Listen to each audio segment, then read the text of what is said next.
contohnya beliau ini. Oh iya. Ini kan orang Padang. Iya, Wapres pertama tuh orang Padang. Iya. Coba sebutkan intelektual orang Padang. Iya. Gokil loh. Jadi aku sangat mengapresiasi gitu. Ini kerja-kerja kebudayaan yang berdarah-darah juga. Iya. Dan tadi soal pemanfaatan ya, saya jadi bisa tahu misalnya Putu Wijaya di tahun Dari rambut, dari seluruh laut, tapi suara buruk dari liang perut membikin ingin tinggal ingin.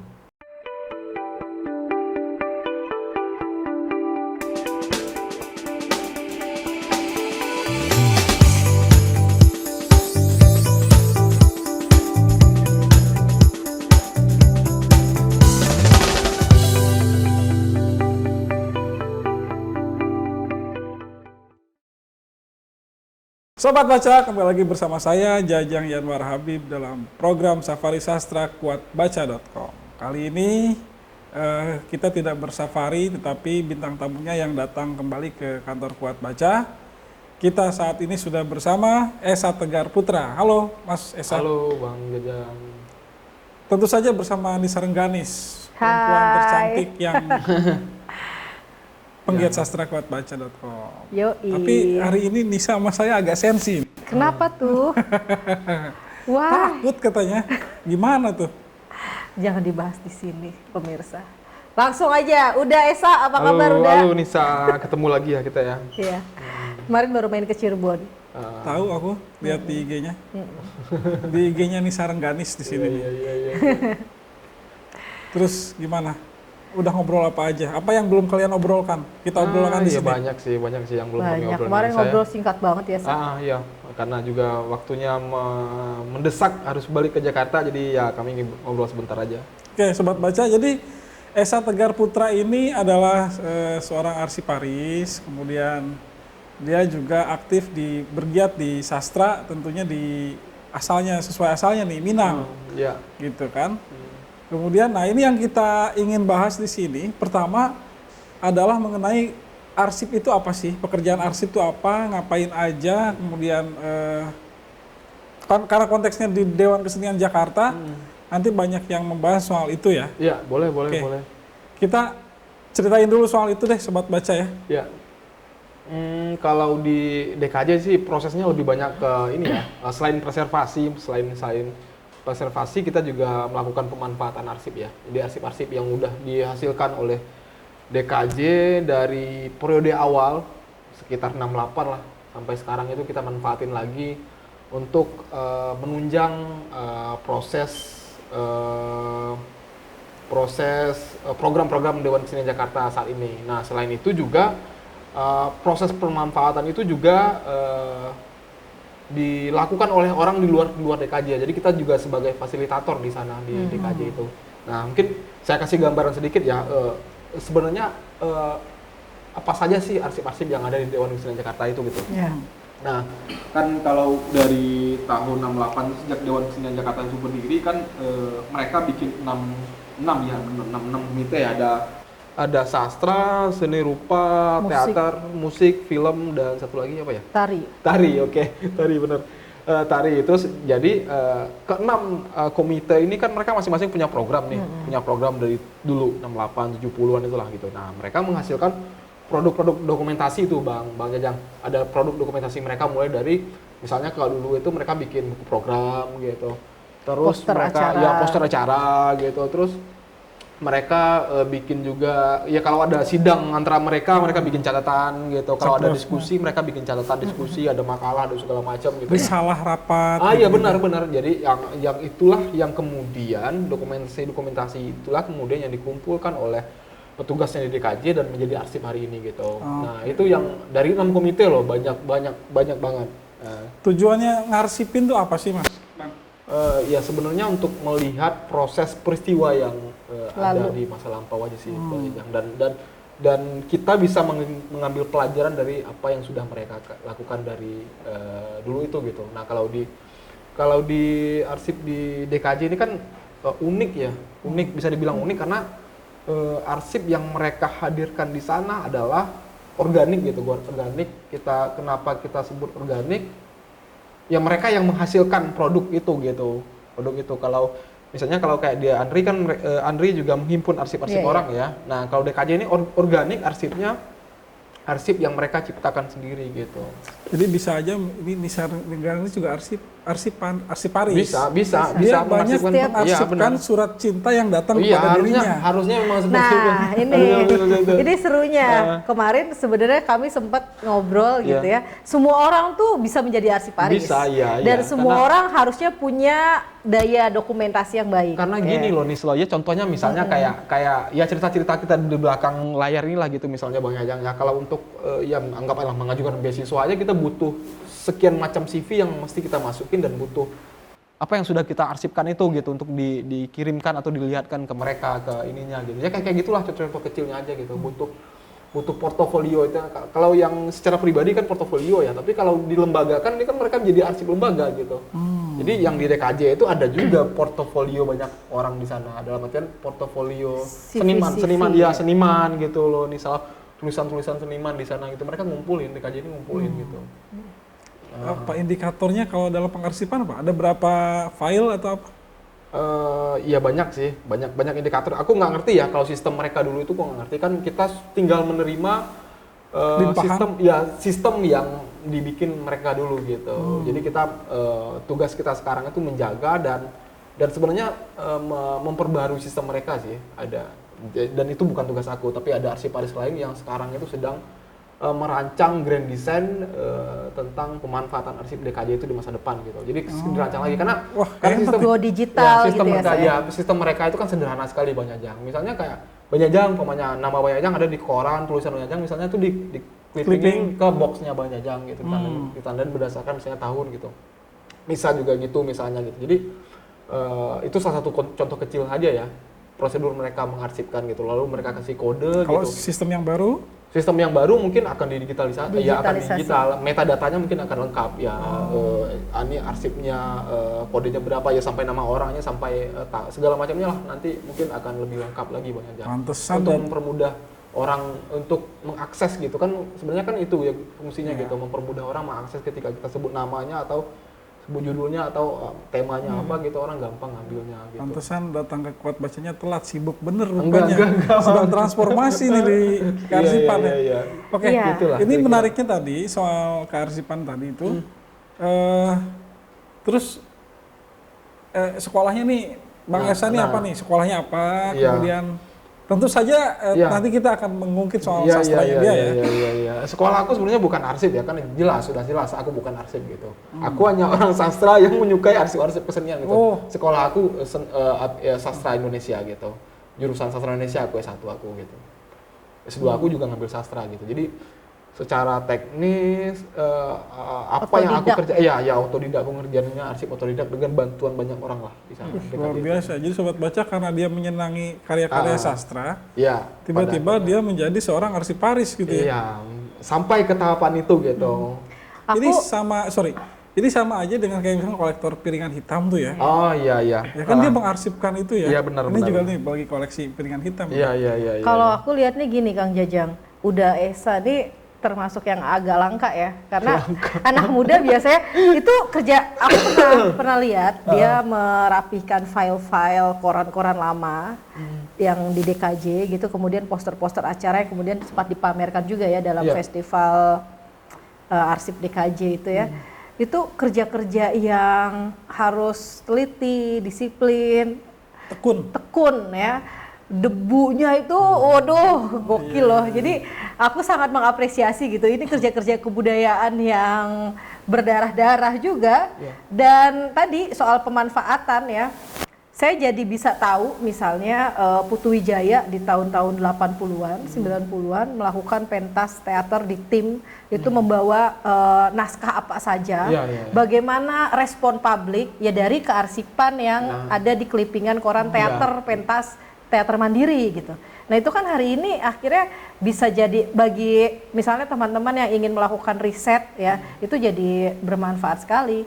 Dan saya berdoa udah semoga cepat digitalisasi nih. Iya mudah-mudahan. Karena debunya lumayan juga kan.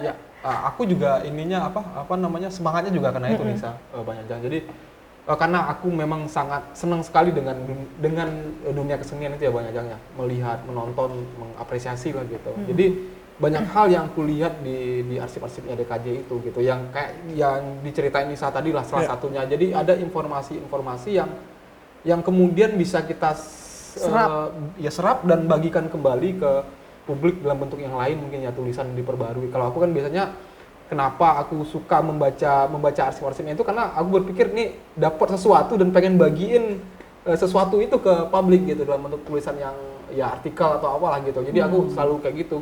Hasratku untuk membagikan cerita-cerita itu juga sangat tinggi gitu. Makanya aku senang dengan arsip-arsipnya DKJ itu gitu. Nah, itu sebenarnya. Itu karena kan backgroundmu juga sebagai penulis ya. Buku puisinya udah 4 ya. Ya aku suka banget buku puisimu yang Sarinah itu. Yang lo yang terakhir yang di Gelanggang itu ya, saya. Setelah Gelanggang itu tahun 2020. Bocoran dong dikit, lagi nyiapin buku apa? Dari awal nih karyanya apa aja nih yang udah pernah ini, yang satu karya satu. Yang mudah-mudahan aku ingat nih, aku agak lupa nih karya ini. Yang pertama itu 2009 itu Pinangan Orang Ladang. Iya. 2009 Bang Ajang. 2009 itu masih kuliah aku tuh. Masih kuliah. Itu masuk ke itu ya? Enggak, itu enggak masuk apa-apa. Yang masuk di KLA itu yang lipatan itu kain. dalam lipatan kain. Dalam itu lipatan kain. Satu-satu dulu, jelasin dulu. 2014. Oke, lipatan apa? Dalam lipatan kain, masih puisi 2014. Terus 2014 ya 2016 Sarinah. 2015 apa 2016 ya? 2000 Sarinah. Kok apalan gua sih, Sa? Iya, Sarinah gitu. Sarinah itu ya masuk long list saja sih kalau out itu. Ana baru setelah Gelanggang itu tahun 2020 Bang Ajang. 2020 Gelanggang. Iya, setelah Gelanggang itu 2020. Yang terbaru apa lagi nyusun apa? Ya sedang nyusun sih Bang Ajang, tapi belum ada satu kumpulan puisi yang sedang aku susun ya, judulnya Hantu Padang gitu. Itu udah dari tahun lalu, dari tahun lalu aku susun gitu, tapi sampai saat ini belum selesai.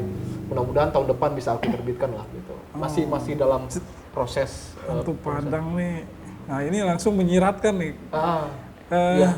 Dari kecil di Padang ya? Jadi aku sudah sejak usia berapa ya? 20 tahun. Udah sekitar 18 tahun lah aku di Padang. Di kota Padang kota khususnya ya. Nah, aku lahir dan besar itu di Kabupaten Solo, Bang Ajang, di sebuah nagarinya Senebaka namanya, di sebuah di nagari di pinggiran Danau Singkara. Penghasil kopi terenak itu. Iya, cukup enak kalau Solo ya, kopinya enak. Jadi aku lahir di sana, tumbuh besar sampai SMA, baru merantau dulu 2 tahun, pulang kuliah baru di Padang. Sampai sekarang itu aku sebenarnya di Padang gitu, domisilinya di Padang. Jakarta, bolak-balik ke Jakarta Padang. Jadi di Jakarta ini udah berapa lama? Jakarta udah berapa lama ya? Sebenarnya dulu pernah juga ke Jakarta. Selesai SMA itu aku 2 tahun di Jakarta, Jakarta Bandung bolak-balik. Habis itu kuliah, nah sudah sejak 2015 aku bolak-balik lagi Jakarta Padang. Wah, ngeri ya. 8 tahun udah ya? 8 tahun dan bolak-balik gitu. Spirit ininya, spirit nuansa lokalnya yang tidak pernah lepas ya. Yang menarik dari karya-karya Esa gitu sepanjang yang aku simak dari buku puisi pertama sampai buku puisi keempat, itu idiom-idiom lokalitas Minang selalu kerasa, nempel. Bahkan ada gaya-gaya semacam gurindam, pantun gitu. Kayak apa, tradisi lama ya, tradisi sastra lama ya, saya. Iya benar, aku garap ini juga bisa kayak cerita rakyat gitulah, Minang aku garap kembali gitu. Apa namanya, legenda-legenda Minang ya, yang kemudian dibuat fresh lagi. Nah, itu yang jadi satu keunikan. Kalau kita bicara soal sastrawan, kalau kata Bang Tarji gitu harus mengakar pada tradisinya, ya membawa tradisinya, dan ya aku sih bisa bilang Esa salah satu penulis generasiku yang berhasil untuk tetap membawa spirit keminangannya, sekalipun Esa udah lang-lang melintang ke Jakarta dan bertemu dengan banyak orang yang lebih beragam. Kenapa begitu? Ini banyak, mungkin karena dari dulu tuh aku merasa salah satu kekayaan yang aku miliki itu ya rasa bahasa itu gitu, yang aku miliki dari kecil ya. Rasa bahasa itu gitu yang aku miliki, terus yang seperti Nisa bilang tadi itu langgam berbahasa dan idiom itu yang barangkali yang bisa menjadikan aku yang dalam pikiranku ya, aku nggak tahu nih pikiran orang, tapi bisa menjadikan aku berbeda dengan teman-teman yang penulis lain gitu, yang barangkali kenapa aku mau menggarap yang seperti itu ya aku mencari satu posisi gitu yang mungkin membuat perbedaan karyaku dengan karya yang lain gitu. Bang Ijang, itu sih sebenarnya dari dulu gitu. Kenapa aku senang sekali gitu menggarap segala sesuatu tentang Minang dalam karya sastra itu gitu, dalam puisi khususnya gitu. Ada ini sendiri spiritual tersendiri Oh enggak sih, enggak ada Spiritual, enggak ada spiritual yang gimana sih. Soalnya gini, kalau saya orang Sunda nih, kalau orang Sunda itu pakai gurinam Sunda, dia itu kadang-kadang meyakini. Iya. Iya benar kan, kalau di Sunda begitu kan? Benar ya, ya itu ada sih. Spirit Sunda yang udah ngahiang itu gitu. Iya. Kalau di Padang begitu nggak sih? Kalau di Padang enggak sampai segitu. Cuman kalau aku sendiri berharap kan rasa bahasa atau langgam yang aku berikan di sana itu berharap orang untuk sebenarnya sama tujuannya gitu. Enggak, ini nih ada tarikan ketika orang membaca itu gitu. Jadi dengan rasa tersengat gitu. Kalau dalam mungkin hampir sama konsepnya mungkin seperti itu. Kalau dalam bukunya terbuat ya itu Kang Acep sih bikin bulu kuduk berdiri. Nah, itu istilah Bang Acep ya. Istilah Kang Acep puisi kan yang baik itu mungkin yang bikin bulu kuduk orang berdiri katanya kan. Nah, aku juga dengan langgam model berbahasa seperti itu, aku juga berharap ada ketertarikan pembaca ketika membaca karya itu gitu. Ini kan Padang juga luar biasa ya, karena kalau kita ingat sejarah mungkin Nahdlatul Ulama itu punya lembaga seni budaya Les Bumi. itu, Les Bumi ya. Itu kan orang Padang yang didapuk pertama kali. Oh iya, siapa? Iya. Aku nggak tahu nih informasi ini. Nanti googling aja. Oh iya, oke, siap. Yang jelas para founding fathers kita juga banyak dari Les Bumi itu. Kan dulu ceritanya itu melawan Rekra tuh. Itu tapi orang santri itu kan tidak banyak sastrawannya. Yang diangkat tuh orang Padang. Aku lupa termasuk Arsul Sani itu. Oh, oke. Siapa? Aduh, aku lupa ya namanya. Yang nanti googling dulu. Iya, siap. Nah, Padang itu luar biasa dalam berkesusastraan, gitu. Dalam konteks yang modern, termasuk itu tadi. Nah, ini ya. Ada spirit tertentu nggak bahwa Padang punya para pendahulu yang hebat, yang luar biasa gitu. Nah, atau bahkan misalnya jangan-jangan terjebak pada romantisme itu. Aku pernah nulis itu banyak misal. Jadi aku merasa bahwa sebagian, aku nggak bilang seluruhan sih, tapi banyak juga orang-orang yang di Padang atau di Sumatera Barat itu yang selalu menceritakan tentang kebesaran orang-orang dahulu ya, termasuk sastrawan besar di Padang gitu. Nah itu jadi beban sendiri. Kalau bagi aku jadi beban sendiri bagi anak-anak muda di Padang gitu. Generasi penerusnya ya. Iya, tapi kalau aku pernah nulis itu soal itu gitu. Ini jadi beban gitu, tapi gimana cara membebaskan diri dari itu tuh ya berusaha untuk seperti tadi gitu, mencari posisi tersendiri gitu, mencari keciri khasan tersendiri dibanding karya-karya yang lama itu gitu. Dibanding penulis lama itu kan nggak mungkin juga kita akan menyamai posisinya dengan apa itu nggak mungkin juga kan gitu ya otomatis kita ya menulis sebaik mungkin gitu, mencari posisi, mencari ciri khas kita sendiri dan berupaya bagaimana karya kita dibaca oleh orang lain gitu. Tapi kalau di Padang itu emang kayak gitu kalau menurut aku ya, orang selalu bilang ini karya penulis dari Sumatera, dari Minangkabau gitu, bahasa yang ininya Minangkabau gitu, itu banyak sekali gitu. Ini itu jadi beban juga. Aku tambahin. Jamaluddin Malik. Oh, Jamaluddin Malik orang tuanya Kamele Malik. Iya. Terus wakilnya itu Haji Usmar Ismail. Oh, oke, iya, benar ya. Benar. Itu terus kemudian Arsul Sani. Iya. Itu semua orang Padang. Iya. Padahal di Padang nggak ada NU. Iya kan? Padang nggak ada NU. Padang nggak ada NU kan? Iya. Sekarang ada sih kayaknya. Sekarang ada cabangnya, ranting dan cabangnya ada. Nah, aku menyinggung soal spirit Padang, spirit Minang yang kamu bawa ya, dan di teman-teman misalnya di Hasanah Jawa juga ada banyak ya, ada beberapa yang membawa spirit itu, di Sunda juga ada yang membawa spirit itu. Nah, satu hal lainnya, karena kau sudah pergi merantau nih ke Jakarta ya, apakah ada satu gerakan sendiri yang kamu ciptakan dengan teman-temanmu di Padang, kelompok-kelompok sastra, yang itu bisa mentransformasikan ide-idemu yang kamu dapat atau kamu resapi Jakarta misalnya, pengalamanmu di banyak kota selain Padang gitu. Iya. Iya. Apa? Kau membuat kelompok apa? Ya, dulu Ngapain? aku pernah bikin kelompok. Waktu pulang selesai kuliah S2 itu aku pernah bikin kelompok laboratorium PAU 9 namanya. Itu dengan teman-teman di Padang gitu.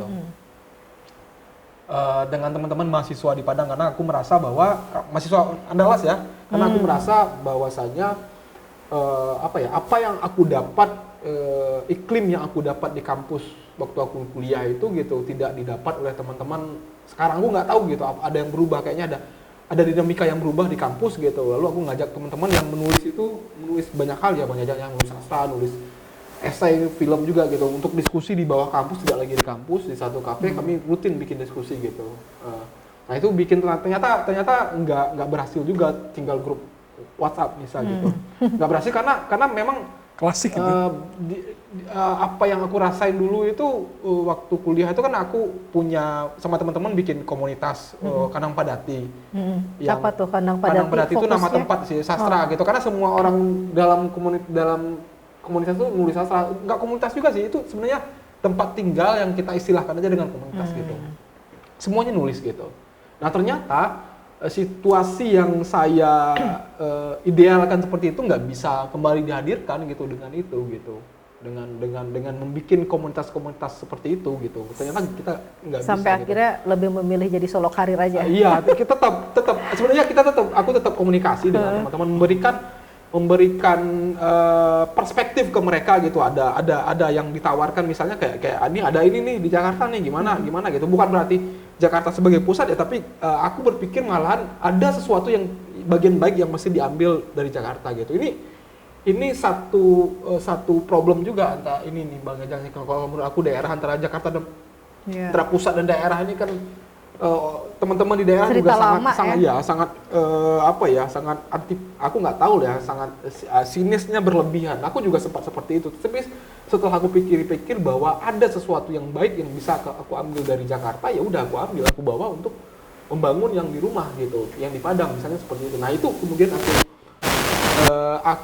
aku diskusikan dengan teman-teman yang dekat lah Nisa ya, yang dekat dengan aku gitu. Kalau mereka ada ini gitu, aku bilang ini ada informasi baru nih soal ini, ada ini. Dan gitu, itu yang melatar belakangi Esa sebagai penggagas di Padang Binel. Iya, itu tahun setelah perjalanan 2014. terakhir kita 2 kali ngadain itu Nisa. 2016 ya? 2012 dan 2014 gitu. Ya. 2012 itu kita ngadain di kosan kita.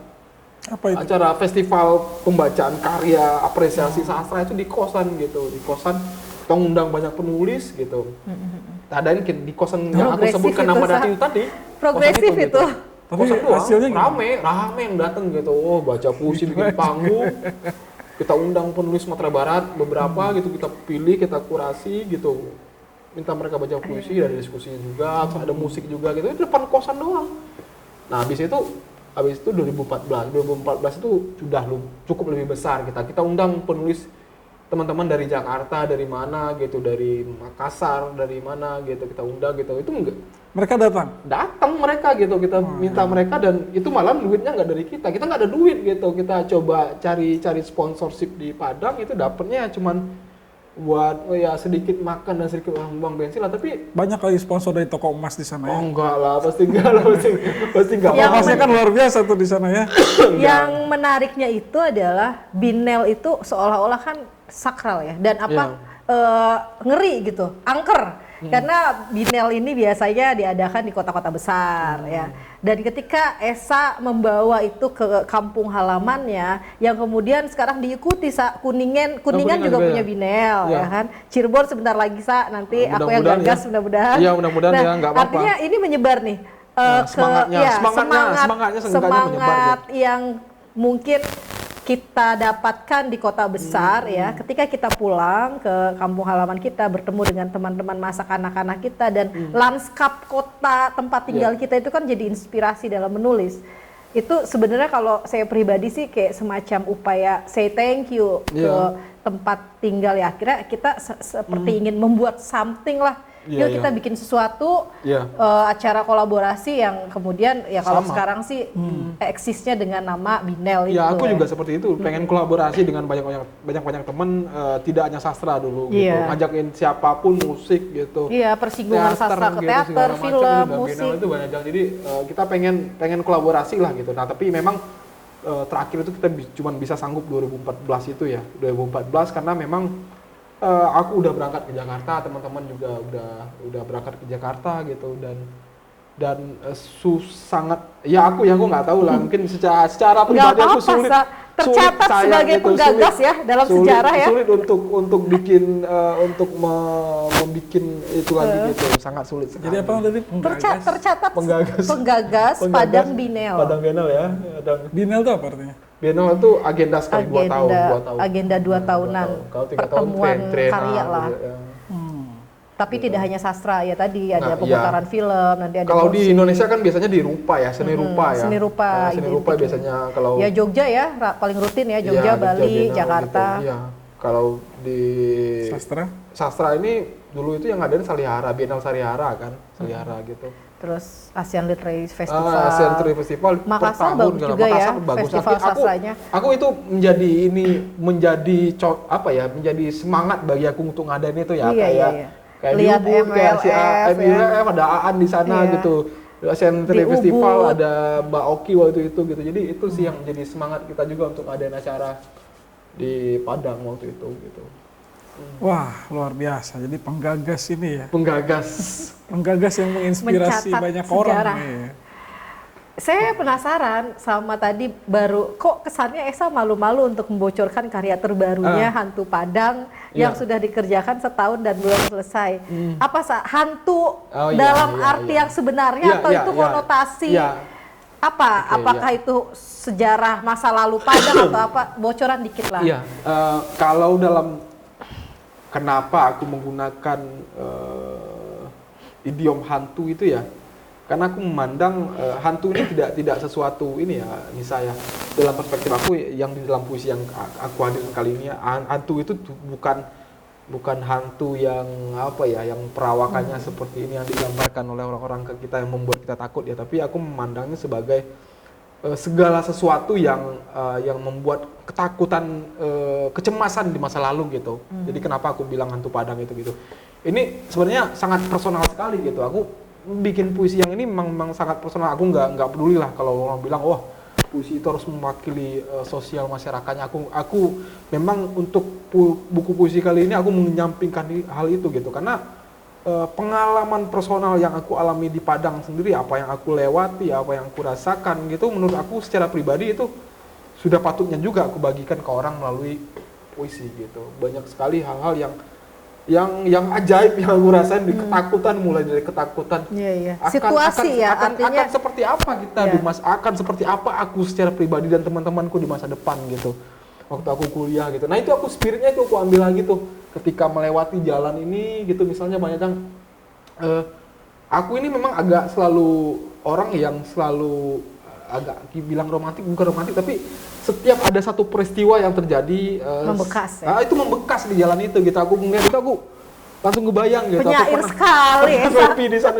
apalagi di Padang itu, setiap tempat ngopi aku, tempat ngapain aku di Padang itu aku ingat waktu mahasiswa gitu. Aku ngeliat ini. Penyair sekali. Makanya itu yang aku jemput kembali setahun belakangan ya, peristiwa-peristiwa itu gitu, peristiwa-peristiwa ketakutan gitu.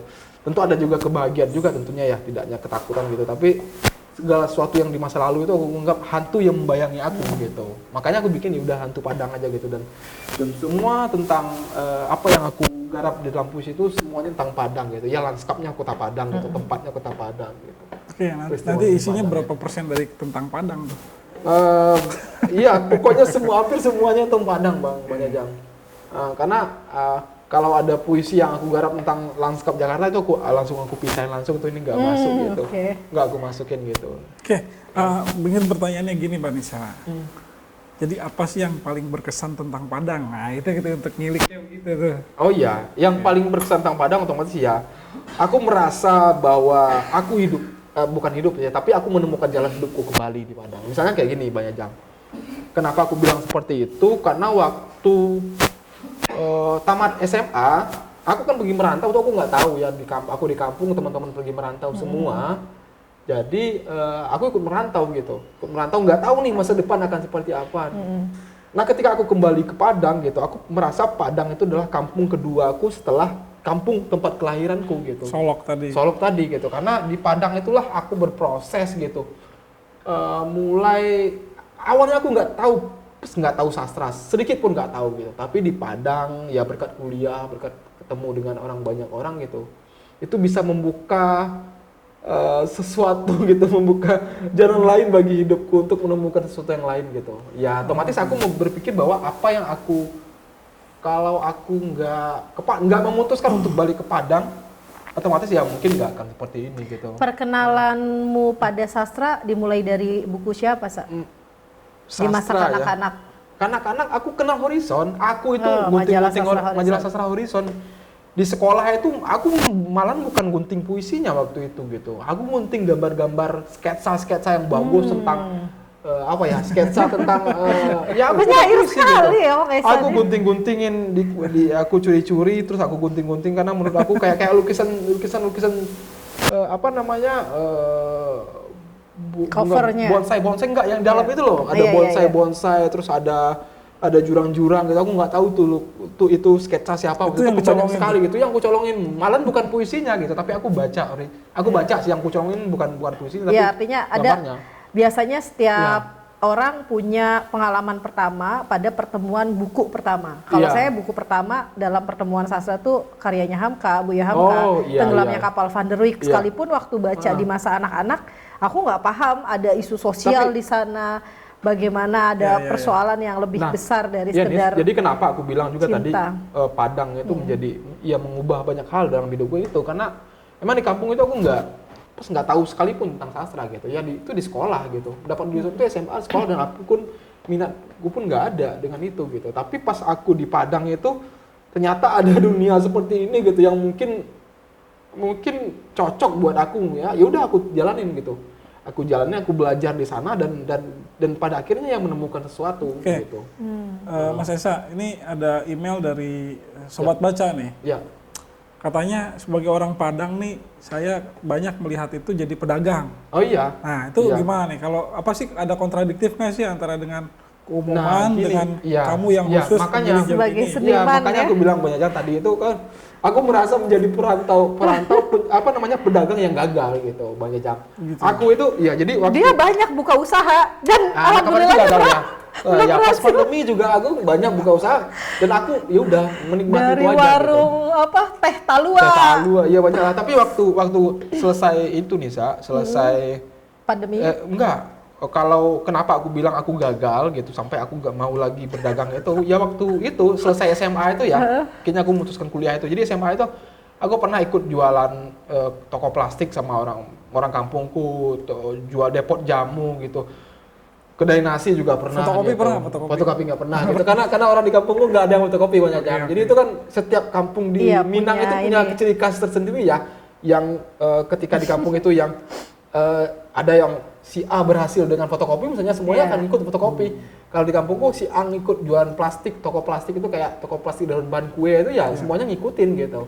Kalau ada yang jualan jus ya semuanya ngikutin. Jadi kayak gitulah. Jadi aku waktu selesai SMA tuh gagal gitu, merasa gagal. Kayaknya aku nggak bidang, aku memang nggak berdagang gitu. Nah akhirnya sampai kemarin sampai pas pandemi itu aku coba, nih kawan temanku, ya udah kita coba, ya udah nggak apa-apa kita coba gitu. Padahal orang Padang itu, contohnya beliau ini. Oh iya. Ini kan orang Padang. Wapres pertama tuh orang Padang. Iya. Coba sebutkan intelektual orang Padang. Iya banyak. Banyak banget. Coba sebutkan, saya nggak tahu soalnya. Banyak ya kan. Tan Malaka. Siapa lagi? Hatta. Ini beliau. Terus? Iya. Sahrir. Terus? Siapa lagi nih? Banyak lah. Siapa lagi? Ya sastrawan lah paling banyak ya. Sastrawan juga banyak. Ya. Termasuk Taufik Ismail dong. Taufik Ismail kan orang jadi Padang sebenarnya juga. Esa. Tar dulu. Kenapa sih di generasi Padang saat ini asosiasinya justru pedagang, padahal dulu pemikir? Iya. Aku nggak ngerti itu. Tapi aku pikir ada proses kesejarahan yang dialami oleh Sumatera Barat sehingga membuat itu seperti itu. Aku nggak tahu ya, karena karena ada pembalikan proses itu. Aku pikir pasca PRRI, kan aku sempat meneliti itu juga, yang pemerintahan revolusional Republik Indonesia itu di mana orang-orang di Minang dianggap sebagai pemberontak oleh Soekarno kan gitu, 58 sampai 62 gitu. Nah aku pikir setelah 60-an itu ada aku bukan ketakutan juga sih, tapi orang Padang itu berusaha untuk menghindar menjadi itu gitu, menjadi pasca itu. Ya ada juga gitu, tapi mereka lebih memilih untuk cenderung untuk menjadi saudagar saja gitu. Pikir dan membebaskan diri dari urusan politis lah, aku pikir gitu. Nah, jadi artinya kalau misalkan Mas Esa ini berpikir bahwa saya jadi nggak cocok jadi pedagang, cocoknya jadi pemikir, tidak ada yang salah sebenarnya kan? Iya benar. Benar ya, aku memilih jalan itu banyak jam, memilih jalan itu gitu karena memang merasa bahwa kayaknya memang nggak gagal terus. Kau menjaga marwah cita-cita leluhur. Enggak gini, kadang aku contoh kecil aja jualan buku ya banyak jam ya, Nisa ya. Ada orang yang inbox aku kan nggak tegaan misalnya gitu, aku cuman ada duit segini gitu, nggak ada duit buat ongkos kirimnya, ya udahlah gitu, yaudah aku kirimin gitu, kayak gitu ya. Aku sering, padahal nggak ada untungnya juga, berapa bisa dibilang sih rugi buku, gitu, rugi kalau aku kasih ongkos kirim ke mereka lagi rugi gitu, tapi aku sering aku lakukan karena orang itu udah pengen gitu, ya udah kirim. Jadi dari situ aja kayaknya aku nggak bisa. Enak banget ya kita sebagai pembeli kalau pedagangnya kayak gini. Nah, aku nggak bisa gitu. Ya, makanya aku nggak kuat jadi pedagang itu, ya udah nggak usah jadi pedagang lah gitu, nggak usah gitu. Orang tua apa, pedagang nggak? Nggak, orang tua aku nggak pedagang. Orang tua aku guru dan satu lagi wira swasta, nggak dagang juga sih. Wira swasta kan dagang kan? Iya, tapi bukan berdagang dalam konteks dia berjualan ini gitu, tapi lebih ke jasa sih dia. Lebih ke jasa. Nah, itu. Berarti ada, kalau gurunya emang mungkin dong, wajar dong. Iya, ibuku guru kesenian sebenarnya. Nah, sama kayak ini dong, Mbak Nisa. Keluarga guru kesenian. Ya, ini kan ibunya sastrawan juga, seniwan lagi. Seniwati. Kita coba dengarkan Esa baca puisi ya dengan logat Minangnya. Baca puisi ya. Tapi memang logatmu nggak pernah hilang ya saya. Sekalipun di Jakarta lama pun masih kental ya nuansa. Iya, kadang aku agak susah sih mengubah logatku ini, Nisa. Mengubah logat. Nggak apa-apa, bagus malah pertahankan. Baca puisi Sira lah, Sira kan sama Sira. Ntar aku cari dulu nih. Nah, soalnya aku nggak bawa puisi, jadi harus ngelihat di buku yang puisi yang baru aja kali ya. Iya, boleh. Nah, itu. Bocoran sedikit. Ini soalnya aku nggak. Hantu Padang, syukur-syukur. Syukur-syukur yang Hantu Padang. Iya, aku baca Hantu Padang deh, Bang Jajang nih. Mantap. Sobat baca, demikian bincang kita bersama Esa Tegar Putra. Kita akhiri Safari Sastra kali ini dengan pembacaan puisi oleh Bung Esa Tegar Putra. Silakan. Terima kasih Bang Jajang, terima kasih Nisa udah diberi kesempatan di Kuat Baca, di Safari Sastranya Kuat Baca, dan ya saya kasihlah sebuah puisi untuk teman-teman dan sobat baca lah, sobat Kuat Baca gitu. Ini spesial nih, belum pernah saya baca juga. Asik. Iya, belum pernah saya baca nih. Baru saya posting. Nah, ini kan rencananya dari buku, dari kumpulan puisi yang saya rencanakan akan terbit tahun depan, dan mudah-mudahan aja ini saya. Oke, Hantu Padang. Jadi semuanya judulnya memang Hantu Padang. Jadi ini Hantu Padang nomor 37. Hantu Padang nomor 37. Telah aku suruhkan sekeping kulit lokan di lipatan bajumu, anak. Pada pagi landai, ketika kita ingin pantai, ingin pasir terkirai, dari lutut, dari rambut, dari seluruh laut, tapi suara buruk dari liang perut membikin ingin, tinggal ingin. Pagi sepertinya memang akan selalu landai, serupa punggung 37 tahunku, punggung di mana angin hitam masa lalu meninggalkan ruang dari dalam. Ingin pantai, ingin pasir terkirai, dan Aku suruhkan sekeping kulit lokan di lipatan baju kalian. Pada pagi landai, hidup penuh perangai. 2023. Satu aja ya penyajannya. Penyair sekali ya Pak.